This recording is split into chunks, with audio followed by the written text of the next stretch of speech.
Career ಕಟ್ಕೊಂಡಿದ್ದಾರೆ. So ಅವ್ರಿಗೆ ಏನಾಗ್ತಾ ಇತ್ತು ಅಂದರೆ ಗುರುವಾರ ನೈಟ್ ಬರ್ತಿದ್ರು, ಶುಕ್ರವಾರ ಫುಲ್ಲಲ್ಲೇ, ಶನಿವಾರ ಬೆಳಗ್ಗೆಯಿಂದ ರಾತ್ರಿ ತನಕ ಶೂಟಿಂಗ್ ನಡೀತೆ. ಬಹುಶಃ 11:30 12 ಆಗುತ್ತೆ. ಗುರುವಾರ ಶುಕ್ರವಾರ ಶನಿವಾರ 3 ದಿನ ಅಲ್ಲೇ ಆದರೆ ಭಾನುವಾರ ಅಷ್ಟು ಬೇಕು. ವಾರದಲ್ಲಿ 4 ದಿನ ಬಿಗ್ ಬಾಸ್ಗೆ ಹೋದರೆ ಒಬ್ಬ ಸ್ಟಾರ್ ನಟ ಸಿನಿಮಾ ಹೇಗೆ ಮಾಡ್ತಾರೆ? ಇದು ಆ್ಯಕ್ಚುಲ್ ಕಾರಣ.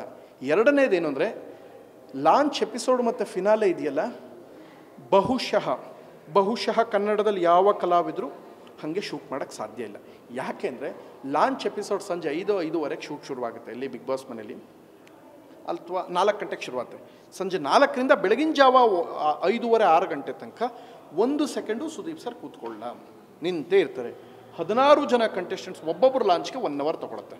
ಅದಾದಮೇಲೆ ಅವ್ರು ವಿ ಟಿ ಸಾಂಗು ಇದು 17 ಅವರ್ ನಿಂತ್ಕೊಳ್ಳುವಂಥದ್ದು. ಇವೆಲ್ಲ ತುಂಬ ಅಂದರೆ ತುಂಬ ಶರೀರಕ್ಕೆ ಪ್ರೆಷರ್ ಆಗುತ್ತೆ. ನೀವು ಇದನ್ನೂ ಯೋಚನೆ ಮಾಡಬೇಕು. ಆಮೇಲೆ ಕನ್ನಡದಲ್ಲಿ ಸಿನಿಮಾಗಳು ಕೊರತೆ ಆಗ್ತಾ ಇದೆ. ಥಿಯೇಟ್ರ್ ಮಾಲೀಕರೆಲ್ಲ ಹೇಳ್ತಾರೆ ಸ್ಟಾರ್ ಜಾಸ್ತಿ ಸಿನಿಮಾ ಮಾಡಬೇಕು ಅಂತ. ಸೊ ಈ ಕಾರಣ ಇವೆಲ್ಲ ಕಾರಣಗಳು ಇದೆ.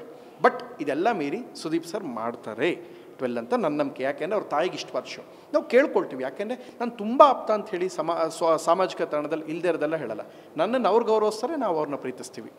ಸೊ ಅವ್ರನ್ನ ಒಂದು ಮಾತು ಕೇಳ್ಕೊಳ್ತೀನಿ, ಸರ್ ನೀವು ಈ ಶೋ ಮಾಡೋದ್ರಿಂದ ಬಹಳಷ್ಟು ಟೆಕ್ನಿಷಿಯನ್ಸ್ಗೆ, ಕಲಾವಿದರಿಗೆ ಆ್ಯಂಡ್ 11 ಸೀಸನ್ ಇವ್ರು ಏನು ಮಾಡಿಬಿಟ್ಟಿದ್ದಾರೆ ಅಂದರೆ ಮಂಗಳವ್ರೆ, ಬೇರೆ ಕಡೆ ಎಲ್ಲ ನೋಡಿ NTR ಮಾಡಿದ್ದಾರೆ, ಆ ಕಡೆ ಅವ್ರ ಹೆಸರೇನು ಅವ್ರ ತಂದೆ ನಾಗಚೈತನ್ಯ ಅವ್ರ ತಂದೆ ನಾಗಾರ್ಜುನ್ ಸರ್ ಮಾಡಿದ್ದಾರೆ, ಇನ್ನೊಬ್ರು ಕೂಡ ಮಾಡಿದ್ದಾರೆ, ವಿಜಯ್ ಸೇತುಪತಿ, ಕಮಲಾಸನ್, ಅಲ್ಲಿ ವೇರಿಯೇಷನ್ಸ್ ನೋಡೋರೆ. ಇಲ್ಲಿ ಏನು ಮಾಡಿದ್ದಾರೆ ಸುದೀಪ್ ಸರ್ ಅಂದರೆ ಇನ್ನೊಂದು ಹೆಸರು ಬರೋಕ್ಕೆ ಅವಕಾಶವೇ ಕೊಟ್ಟಿಲ್ಲ. ಕಂಪ್ಲೀಟ್ ಸುದೀಪ್ ಸರ್ ಆವರಿಸ್ಕೊಂಡಿದ್ದಾರೆ. ಸೊ ಆದ್ದರಿಂದ ಸ್ವಲ್ಪ ಕಷ್ಟ ಆಗುತ್ತೆ.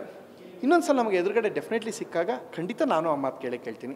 ನಮಗೆ ವಿಶ್ವಾಸಿಗ್ರ ಆಗಿಂದ ಸರ್ ಇದು ನಡೆಸೋದ್ರಿಂದ ಭಾಳಷ್ಟು ಜನಕ್ಕೆ ಇದಾಗುತ್ತೆ ಅಂತ ನಿರ್ಧಾರ ಅವ್ರದ್ದೇ ಆಗಿರುತ್ತೆ. ತಾಯಿ ಮೇಲೆ ಪ್ರೀತಿ ಇರೋ ಕಾರಣಕ್ಕೆ ಅವ್ರು ಒಪ್ಕೋಬೋದು ಅಂತ ನಾನು ನಂಬ್ತೀನಿ.